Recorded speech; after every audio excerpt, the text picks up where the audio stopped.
here. We've got a packed house tonight. The players are all set. We are ready to transport you back to Victorian London. So I really hope that you will enjoy this production of A Christmas Carol. It's got a few interesting things in it that you usually don't see in the movie productions, but that are in the book. So it'll be really interesting for you to kind of be able to pick those things out and get some new vantage points on this story that you probably know so well, but think about it in ways that you probably haven't thought about it before. So I really hope that you enjoy this production as much as we have enjoyed preparing it for you. And again, thank you for coming. Enjoy the show.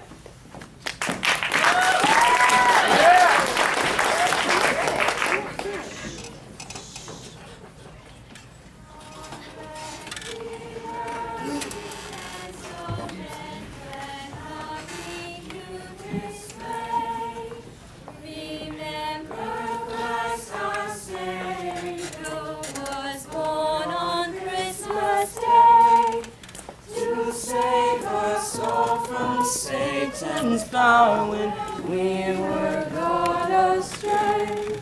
Oh, tidings of comfort and joy, comfort and joy. Oh, tidings of comfort and joy. Once upon a time, of all good days in the year, on Christmas Eve, old Ebenezer Scrooge, member of the firm of Scrooge, Marley and Company, sat busy in his counting house. It was cold, bleak, biting weather, and he could hear the people in the court outside go wheezing up and down, beating their hands upon their breasts and stamping their feet upon the pavement to keep warm. The city clock had just gone 3, but it was quite dark already, and the candles were glaring at the windows of the neighboring offices like ruddy smears upon the brown air. The door of Scrooge's counting house was open that he might keep his eye upon his faithful but shivering clerk, Bob Cratchit, who in a dismal, cold cell below was copying letters. Suddenly, Bob Cratchit rose and approached the office of old Scrooge.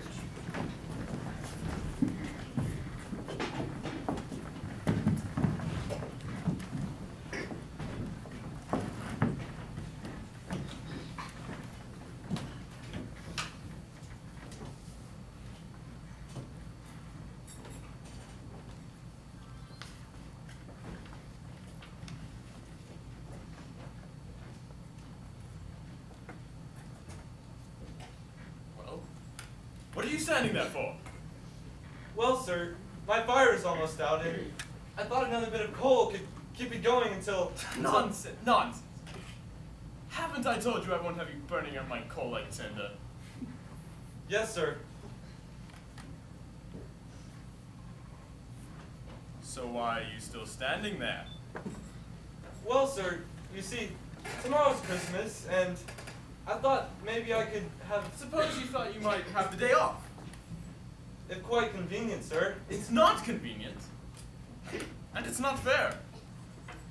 If I was to stop every Christmas, you'd think me ill-used. Yes, sir. Christmas.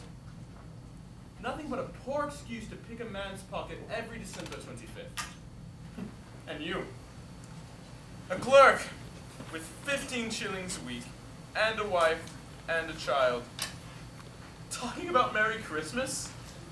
Humbug. May I have tomorrow off, sir?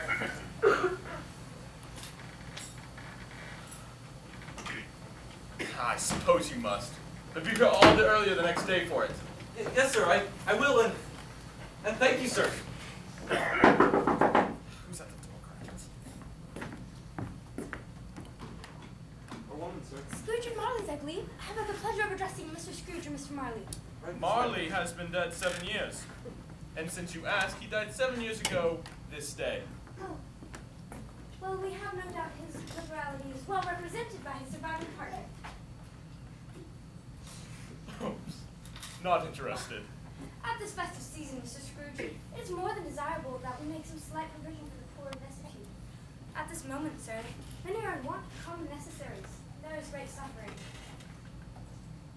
Are there no prisons? Plenty of prisons. The union workhouses are still in full operation. They are. Though I wish I could say they were not. The steel mill is still in full vigor then? Oh, very busy, sir. Oh. From your speech, I thought something had occurred to stop these businesses from their useful course of action. But, sir, this organization scarcely furnished fish into your mind. It is because that a few of us are endeavoring to raise a fund to buy the poor some meat, drink, and means of warmth. We chose this time because it is a time of all others when want is keenly felt, yet abundance rejoices. What may I put you down for? Nothing. You wish to remain anonymous. I wish to be left alone. And since you ask me what I wish, that is my desire. My partner Molly never made merry Christmas, and I cannot afford to make idle people merry.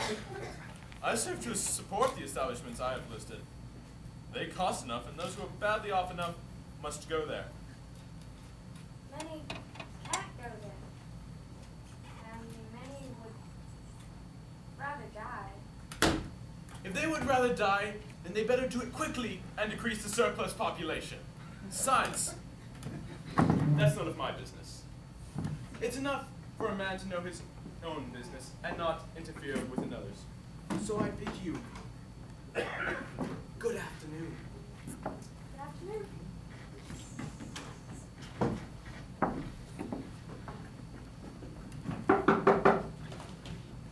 Who is at the door now, Cratchit?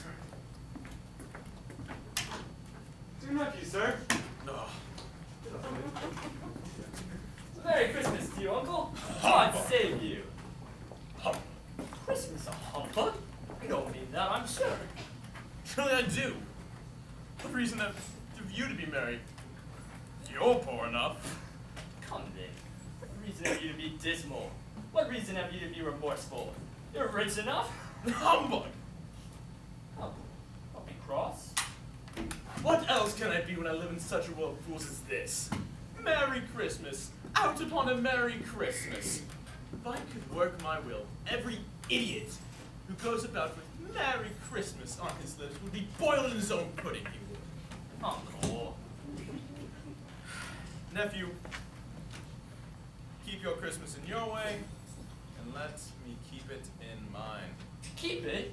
Well, you don't keep it. Let me leave it alone then. Much good it's ever done you, O Will. Why? It's done me a lot of good. Apart from its sacred celebration, it's brought me a good time. A kind, charitable, happy time. The only time I know in the whole calendar when men and women open their hearts. Hearts that remain closed the rest of the year. Yes, Uncle, though it has never put a scrap of silver in my pocket, I believe it has done me good and will do me good. And I say God bless it. You're quite the powerful speaker, sir. It's a wonder you don't go into politics. Hey, Uncle, don't be cross. Come, dine with us tomorrow. No, I will not dine with you. But why? Why did you get married? Because I fell in love. Because you fell in love. Good afternoon. Uncle. Nay, you never gave that as a reason for not coming before I was married. Why give that as a reason for not coming now? I said, good afternoon. Uncle, why can't we be friends? We have never had a quarrel of which I have been a party, and we never will. I have come to see you in homage to Christmas, and I will keep my Christmas spirit to the last. So, a Merry Christmas. Good afternoon! And a Happy New Year! Humbug! After such a disturbing afternoon, Scrooge took his usual melancholy dinner in his usual melancholy tavern, and having read all the newspapers, went home to bed. He lived in dismal old chambers which had once belonged to his irascible old partner Marley, a gloomy suite of rooms, old and dreary, where no one lived but Scrooge, the other rooms being let out as offices. And having closed and locked the door in his usual fashion, he put on his nightgown and slippers and sat down before the fire to take his evening gruel. The fire was very low indeed, casting eerie shadows on the walls. He was obliged to sit close to it and brood over it before he could extract any warmth from it. As he leaned forward in his chair, his glance happened to rest upon a bell, an old disused bell that hung in the corner and communicated, for some purpose long forgotten, with the chamber in the highest story of the building. It was with great astonishment and strange dread that as he watched, the bell began to swing, first slowly, then so quickly that every bell in the house joined in and rang also. This must have lasted for a half minute or so, To Scrooge, it seemed a terrifying hour. The bell ceased, to be followed by a clanging noise deep down below, as if someone was dragging a heavy chain over the casks in the wine merchant's cellar. Then followed a series of strange sounds, as of feet mounting stairs, coming closer and closer towards his room. Scrooge, suddenly aware that some weird happening was about to occur, hugged his shivering body and waited, in fear and trembling.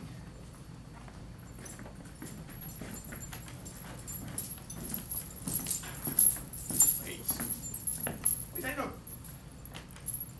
Molly's ghost? What do you want with me? Much.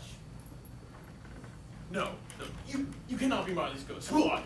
Ask me who I was. Who are you? In life, I was your partner, Jacob Marley. Well, can you sit? I can. Do it then. You don't believe in me.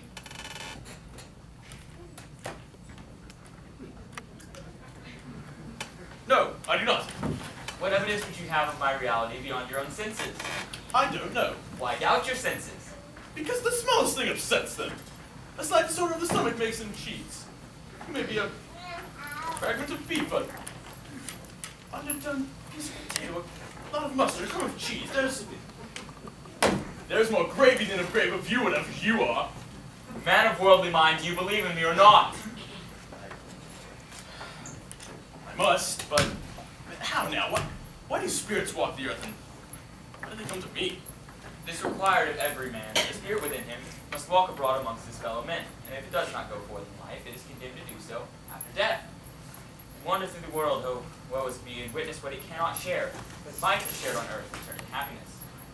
Jacob, you're offended. Tell me why. I wear the chains that I forged in life. Link by link I made them, and of my own free will I wore them. Would you know the weight of the strong coil you bear yourself? It was as full as this 7 Christmas Eves ago. It's indeed a ponderous chain. Come now, Jacob. Stop with this. Speak comfort to me. I have none to give. Comfort comes from other regions, Ebenezer Scrooge. It is conveyed by other ministers to other kinds of men. Nor may I tell you what I would. A little more is permitted to me. In life, my spirit barely walked beyond the narrow limits of our counting house marked me, and weary journeys lie before me.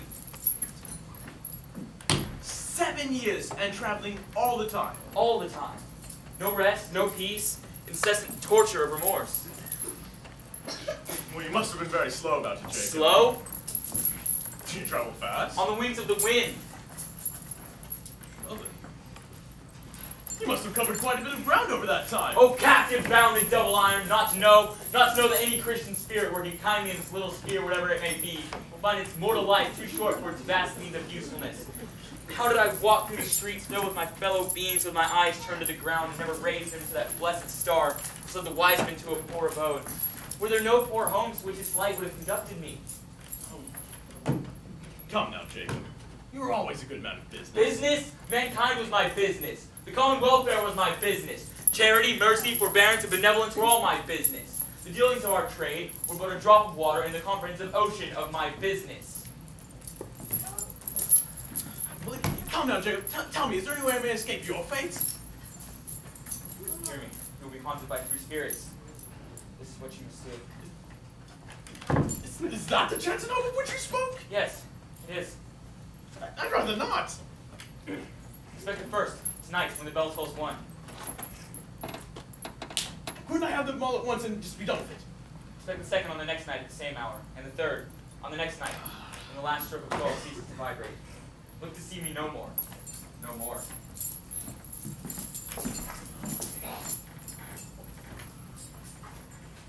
Slowly and quietly, the specter floated out upon the dark, bleak night, leaving Scrooge desperate with curiosity behind. After a moment, he followed and went to the window and looked out. The air was filled with phantoms wandering hither and thither, and moaning in restless haste. Many he knew personally. Old friends who had passed on, business acquaintances, all bound and fettered and wailing in mournful dirge. He was quite familiar with one old ghost in a white waistcoat, who cried piteously at being unable to assist a wretched woman whom he saw in the doorstep below. The misery of them was all clear, that they sought to help in human matters, but had lost the power forever. With a painful sigh, Scrooge closed the window and went to examine the door by which the ghost had entered. It was double locked, just as he had locked it earlier in the evening. He tried to say humbug, but after the first syllable, feeling much in need of repose, went straight to bed. Subconsciously, from deep in the realms of sleep, Scrooge heard the clock toll the quarter hour, the half hour, and remembered of the ghost's warning of a visitation on the stroke of one. Recalling this, he dozed fitfully. On the instant of one, as he lay there, the lights flashed up in his room. For a moment he blinked, and then stared wide-eyed at what he saw before him. Are you the spirit? The spirit that was foretold me? I am. Who and what are you? I'm the ghost of Christmas past. Long past? No, your past. What would you of me? Rise aloft, I am mortal and liable to fall. nay, my head will support thee. Look now, what say you? Why, I was a boy here. All this I remember well. Your lip is trembling. And what is that on your cheek? Lead on, spirit, I follow. You recollect the way? Remember the path of my boyhood? I could walk it blindfold. Strange to have forgotten it for so many years. Strange. But let us go on. Ah, the schoolhouse. Do you remember? But of course you do. Even though it is Christmas Eve, it is not quite deserted. A small child, neglected by his friends, is left still here. Yes, my own lost boyhood. My lonely son. Do you recall this old brick schoolhouse? Look now, the walls are damp and mossy, windows broken, gates decayed. Let us look within at the boy who still reads near the feeble fire. Yes, it was that day my little sister Fan came with the happy news that she had persuaded my father to come home for Christmas, that we might have a Merry Christmas together. How she clapped her tiny hands and laughed when she said that he had sent a coach to fetch me, that we might have a Merry Christmas together. Did you go? Yes, merrily, with the trunk tied on top of the chaise, and the quick wheels dashing through the snow. Your sister was always a delicate creature, whom a breath might have withered. But she had a large heart. Yes, I will not gainsay it, spirit, God forbid. She died a woman, and had, I think, one child? Yes, my nephew, Fred. Shall we leave the boy to fix? My poor forgotten self as I used to be. Poor boy. What say you? I would, but it's too late now. What is too late? Nothing. Let us see another Christmas. And so the spirit of Christmas past led old Scrooge down the memories of long ago, each separate experience recalling moments quite forgotten. Although they had but just left the school behind them, they were now in the busy thoroughfares of a city. It was again Christmas time, but it was evening, and the streets were lighted up. The ghost stopped at a certain warehouse door and asked Scrooge if he knew it. Knew it? Why, I was apprentice here, cried Scrooge. And the joy of reunion came over him as he saw his old employer sitting behind a high desk in a Welsh wig. Why, it's old Fezziwig. Bless his heart. Fezziwig alive again, cried Scrooge. And as he watched, he saw the memories of that Christmas Eve suddenly come into being. The clearing of the warehouse floor for dancing, the fiddler perched on Fezziwig's high desk, the beaming face of Mrs. Fezziwig, and the gay laughter of 20 couple all dancing at once. Himself, a young lad of 18, laughing with the rest. On the stroke of 11, the party ended, with everyone wishing a Merry Christmas in high, ringing voices. Spirit, said Scrooge, what power we have to render others happy or unhappy. The power of words and deeds, as great as if it cost a fortune. He felt the spirit's glance and stopped. What's the matter? Asked the ghost. Nothing in particular, said Scrooge. Just now, I should like to be able to say a word to my clerk, Bob Cratchit, that's all. Once again, Scrooge and the ghost stood side by side in the open air. My time grows short, observed the spirit. Look, and Scrooge looked, this time seeing himself as a man in the prime of life. He was not alone, but sat by the side of a fair young girl in mourning dress, in whose eyes there were tears which sparkled in the light that shone forth from the ghost of Christmas past. It matters little to you, very little. Another idol has displaced me, and if it can cheer and comfort you in time to come as I would have tried to do, I have no just cause to grieve. What idol has displaced you? A golden one. This is the even-handed dealing of the world. There's nothing on which the world is so hard as poverty, nothing which it professes to condemn with such severity as the pursuit of wealth. Poor Ebenezer, you feel the world too much. All your other hopes have merged into the one hope of being beyond its most sort of reproach, the reproach of poverty. I have seen your nobler aspirations fall one by one until the master passion gained and imposes you, have I not? What then?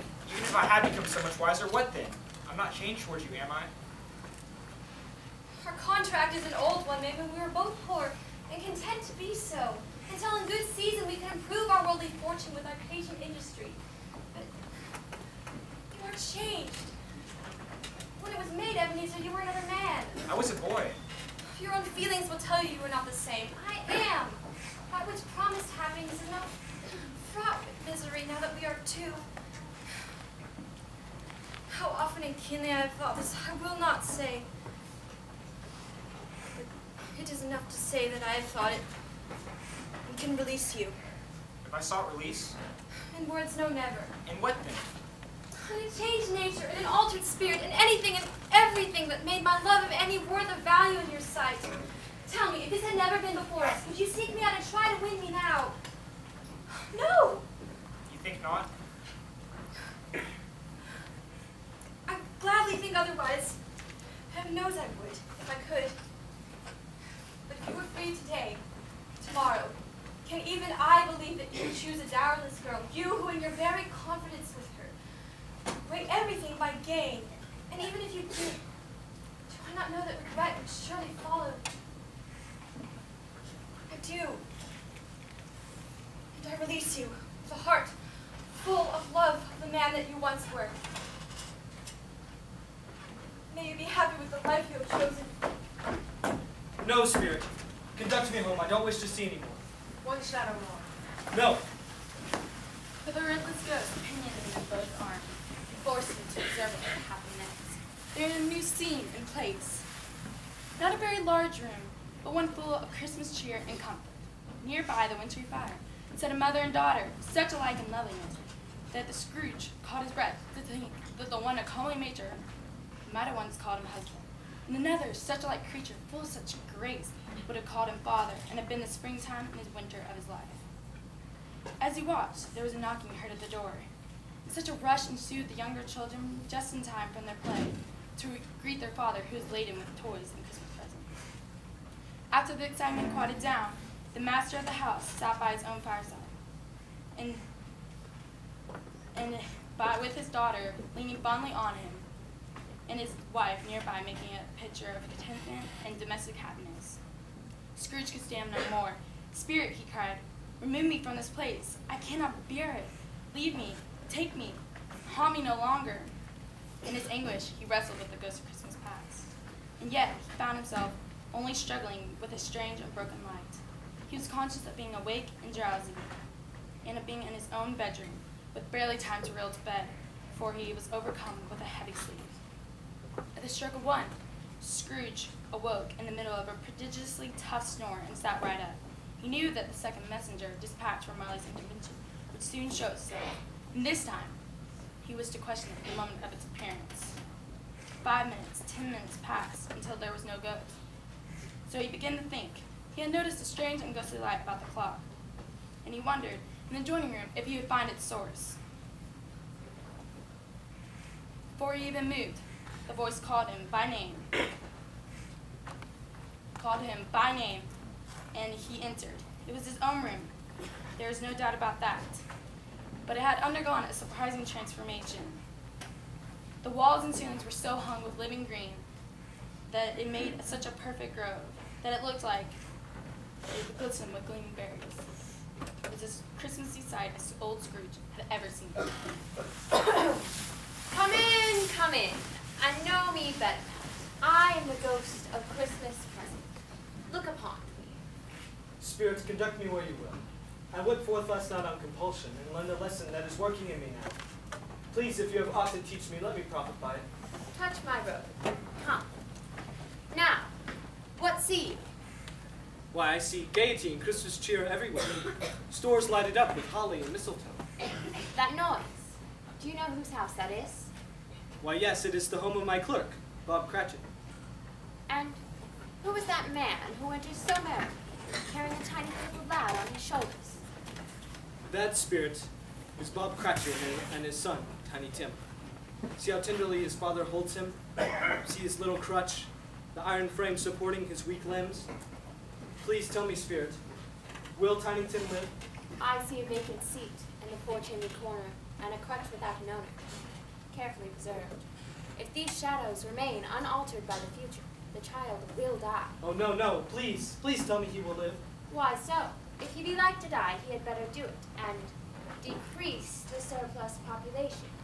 Man, if man you be in heart, will you decide what man shall live, what man shall die, when it may be in the sight of heaven that you are even more worthless and less fit to live than millions like this poor man's child?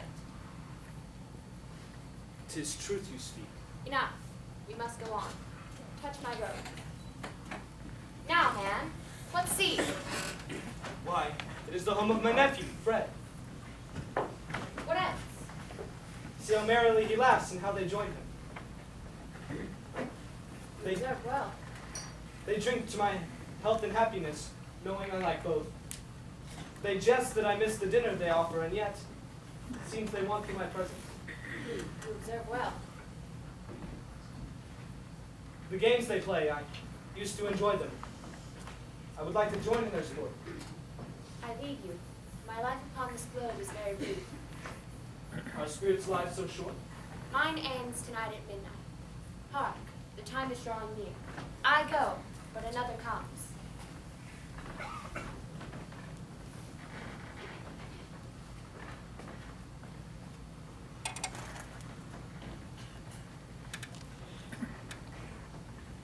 I am in the presence of the ghost of Christmas yet to come. You are about to show me the things that have not happened, but that will happen in the future. Ghost of the future, I fear you more than any specter I have seen. And yet, I know your will is to do me good.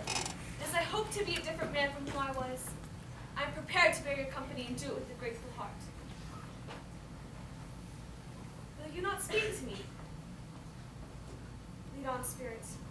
The night is waning fast, and it is precious time to me, I know. Lead on.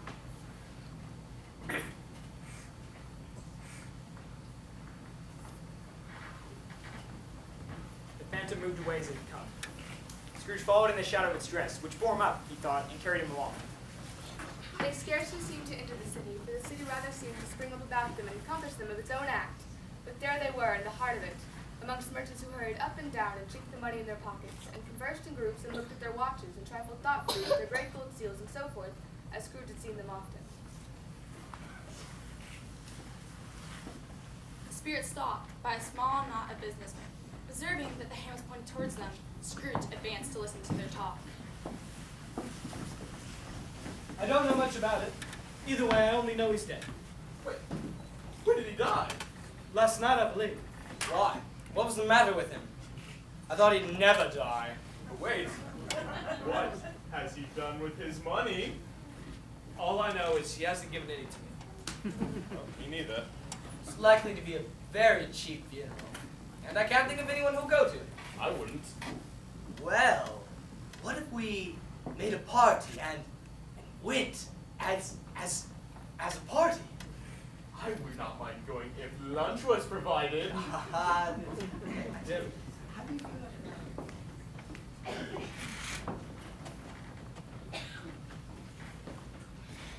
The phantom glided on into the street. Its figure pointed to two persons meeting, and Scrooge listened again, thinking the answer might lie there. He knew these men.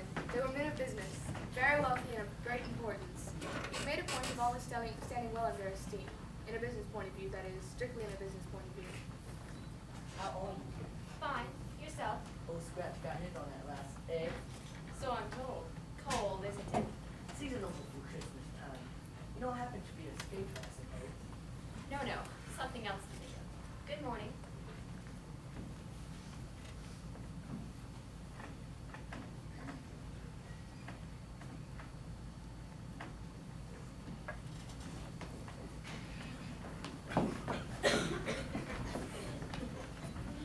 Who's at a loss for a few things like these? Not a dead man, I suppose. If he wanted to keep him after he was dead, a wicked old screw, why wasn't he more natural in his lifetime? If he had been, he might have had someone to look after him when he was finally struck by death, instead of lying there, gasping out his last, alone, by himself. That's the truest word that ever was spoke. So judge me not here. I wish it was a little heavier judgment. And it should have been. I mean, I could have laid my hands on anything else. Hand me that bundle, old chap, and let me know the value of it.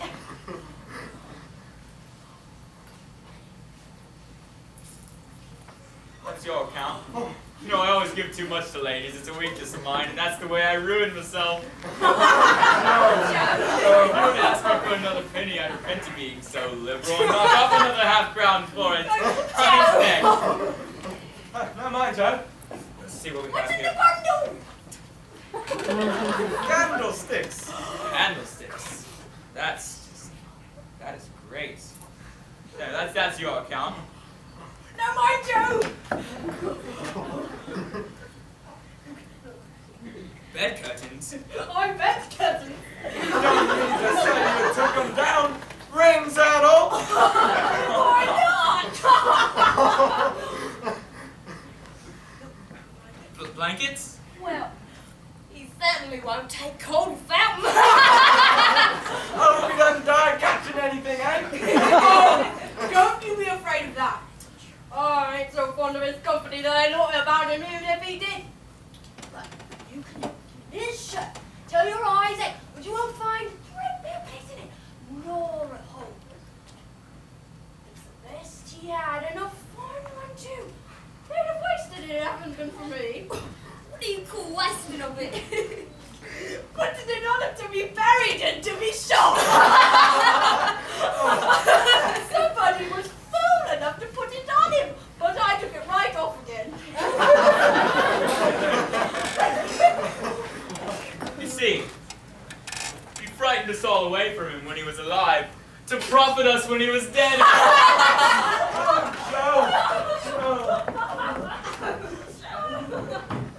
Spirit, I see. I see. In case of this unhappy man might be my own. My life tints that way now. Merciful heaven, what is this? If this man could be raised up now, what would be his foremost thoughts? Avarice, hard-dealing, grudging cares, they have brought him to a rich intruder. Spirits, let us leave. This place is fearful to me. I understand you, Spirit, and I would do it if I could, but I have not the power. I have not the power. If there be any person in this town who has any emotion towards us, show that person to me now, Spirit, I beseech you. The phantom spreads its stalk low before him. For a moment, like a dream, and withdrawing, it revealed room by daylight, where a mother and her children were. She was expecting someone, and with anxious eagerness, for she walked up and down the room, started at every sound, looked out from the window, glanced at the clock, tried, but in vain, to walk with her needle, and could hardly bear the voice of her children in their play. At length, the long-expected knock was heard. Good or bad? Bad. We're quite ruined. No, there is hope yet, Caroline. If he relents, there is. Nothing is past hope if such a miracle as that happens. He's past relenting. He's dead. I'd heard something about it just last night, but I thought it only a rumor. It turns out to have been quite true. He was not only ill, but dying then. To whom will our debt be transferred? I don't know. But before then, we should be ready with the money. And even if we are not, it would be unlikely fortune indeed to find so merciless a creditor in his successor. We may sleep tonight with light hearts, Caroline. Truly the emotion you can show caused by this death is one of pleasure. Let me see some tenderness connected with the death, else that dark chamber which we just left will be forever present to me. Acceding to Scrooge's wish, the ghost of Christmas yet to come conducted him for the second time to the house of his poor clerk, and found Miss Cratchit and all the little Cratchits seated still as statues around the fire, but Tiny Tiny Tim was nowhere in sight. As they watched the door open and Bob Cratchit entered warily, they all greeted him eagerly and comfort and gave him tea fresh from the hot. After a while, he put his arm around the shoulders of his wife and called all of his children together. I wish you could have seen how green a place it is where you will lay. It would have done you good, my dear. But you will see it often. For I promised him we would go there on Sundays. My little Tim.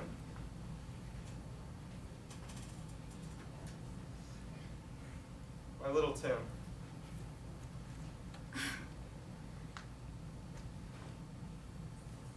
Don't be sorrowful, Robert. This is where all little angels shall go. We shall be merry and happy this Christmas, as he would have us. Of course we must. We must be closer than ever before. And happier.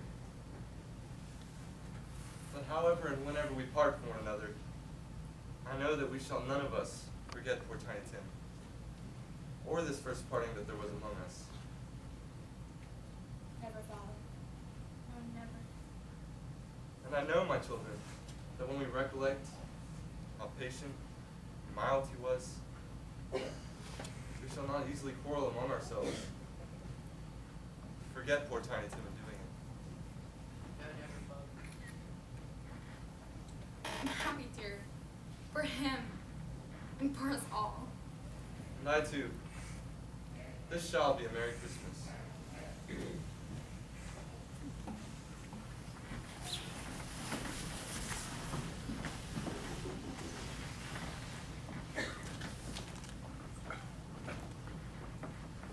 Once again, the silent ghost of Christmas yet to come beckoned Scrooge to follow, this time leading him past the window of his own counting house, that he might look in. Scrooge hastens to see what the future held for him there, and saw nothing he recognized. It was an office, as before, but not his. Another had taken his place at the desk that had been his for so many years. He bowed his head that he might erase the sight.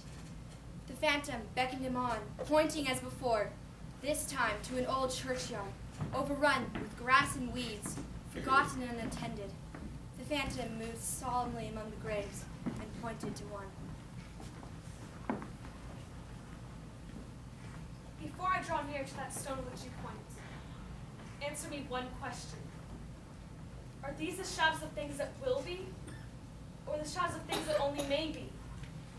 Men's courses will foreshadow certain ends, no doubt, but if these courses be parted from the ends, too will change. Say it is thus with that you show me. I beg you, say it. My name. 'Tis my name carved in the stone. Am I the man whose death they welcomed, over whose possessions they quarreled? No, spirit. No. Why show me this if I am past all hope? Good spirit, your hand trembles. Your nature intercedes for me and pities me. Assure me I may yet change the carvings on the stone by an altered life. I shall live in the past, the present, and the future, and the spirits of all three shall strive within me. Tell me that I may yet sponge away the writing on the stone. I beg you, tell me! In his agony, old Scrooge caught the spectral hand. It sought to free itself, but he was strong in his entreaty and detained it. The spirit, stronger yet, repulsed him. Holding up his hands in a last prayer to have his fate reversed, he saw a sudden alteration in the phantom's hood and dress. It shrunk, dwindled, and collapsed, until his hands grasped nothing but emptiness. The ghost of Christmas yet to come had left him. I will honor Christmas in my heart and try to keep it all year. Oh, tell me, am I sponge away the writing on the stone? I beg of you, tell me.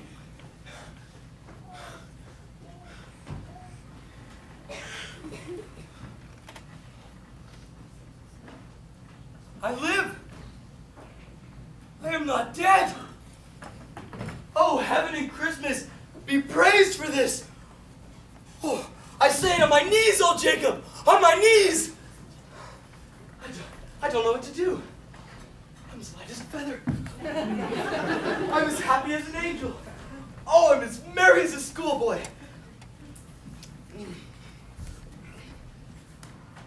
Hello, sir. I don't know how long I've been among the spirits. I don't know anything. Hello, sir. Can you tell me what today is? It's Christmas Day. Christmas Day. Christmas Day. I haven't missed it after all. Oh, the spirits have done it all in one night. Marley, Jacob Marley, wherever you are, I know you are close by, so hear my heart's desire. First, I shall take that fine prize turkey I saw hanging in the poultry shop to the home of Bob Cratchit. Oh, it's twice the size of Tiny Tim, and I shan't even know who sent it.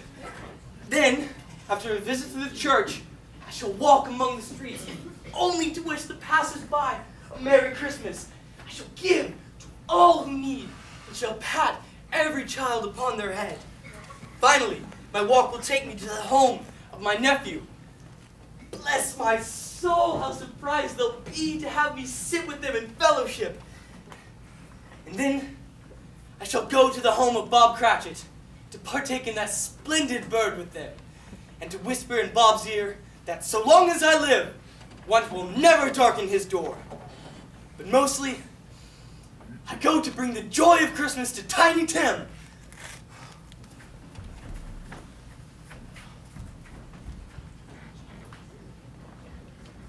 And so dressing himself, just as he had planned, he set out, in light as hard as a boy, wishing all who passed by the merriest of Christmases. He went to the church, questioned beggars, patted all the little children on the head. Some laughed to see the alteration of him, but he let them laugh, and little he didn't, for he was wise to know that nothing ever happened on this globe for good, at which still some did not have their fill of laughter at the outset. He had never dreamed that any walk, nay, that anything, could give him such happiness. In the afternoon, he turned his first footsteps towards his nephew's home, where he went with great affection and was received with happy welcome, finally arriving at the home of Bob Cratchit and Tiny Tim. As he entered, they were all seated at the table, ready to partake in the fine food he had set.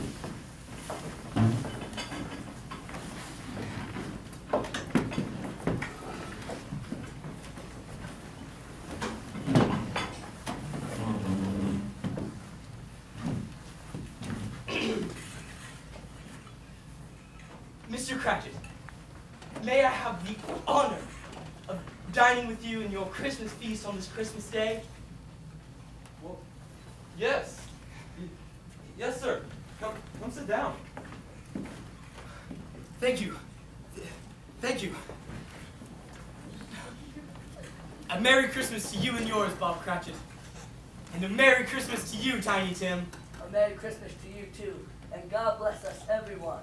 A toast to Mr. Scrooge. Mr. Scrooge!